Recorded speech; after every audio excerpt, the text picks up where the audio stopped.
Hi guys, welcome back to my channel. मैं आपका दोस्त आरके। गाइस, आपका दोस्त वापस आ गया है एक कहानी के संग। चलिए गाइस, कहानी को अब आप सभी के सामने प्रस्तुत करते हैं। एक समय की बात है, कृषि नाम का एक व्यक्ति हुआ करता था। उसके परिवार में उसकी माता गायत्री और उसके पिता सुमित थे। वे गांव में रहते थे और कृषि शहर में रहता था। वह शहर पढ़ने के लिए आया था।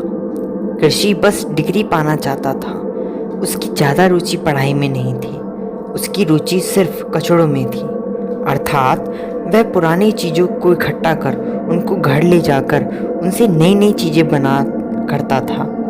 वह ऐसी ऐसी चीज़ें बना देता था कि पूछो मत। ऐसी अनोखी चीज़ें बनाकर वह अपने दोस्तों एवं जिन लोगों को उन चीज़ों की ज़रूरत है वह उन्हें दे देता था।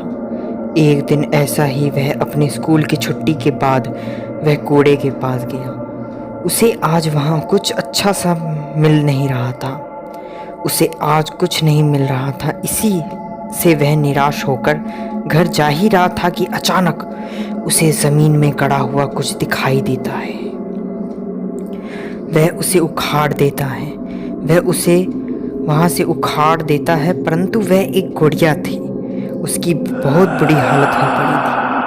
वह आज कुछ न मिलने की वजह से वही गुड़िया वह ठीक करने के लिए ले गया। कुछ समय पश्चात वह घर पहुँचने पर उसे ठीक करने लगता है और उसे वह ठीक कर देने के बाद उसे अच्छे कपड़े पहनाकर सही व एक सुंदर गुड़िया में परिवर्तित कर देता है।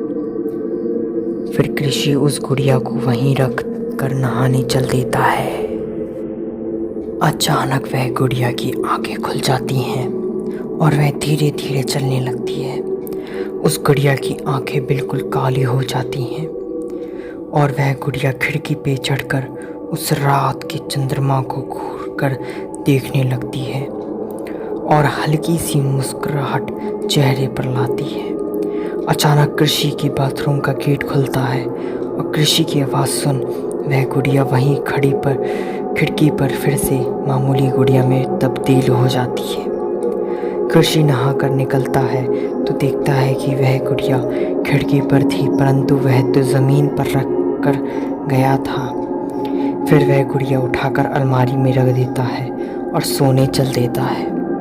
कुछ समय पश्चात रात के 1 बज रहे थे। अचानक गुड़िया की आंखें खुल जाती हैं और फिर से वह मुस्कुराने लगती है और वह धीरे से कहती है कि 5वां शिकार। और यह कहकर वह फिर से सामान्य हो जाती है। गाइस, वह गुड़िया कौन थी? वह चल कैसे रही थी? और आखिर उसने यह क्यों कहा? यह सभी सवालों के जवाब जानने के लिए इस कहानी के पार्ट 2 को देखें। और कहानी अच्छी लगी तो लाइक कमेंट ज़रूर करें और पार्ट 2 देखने के लिए आरके चैनल को भी सब्सक्राइब करें। जल्द मिलेंगे पार्ट 2 के संग। तब तक के लिए धन्यवाद।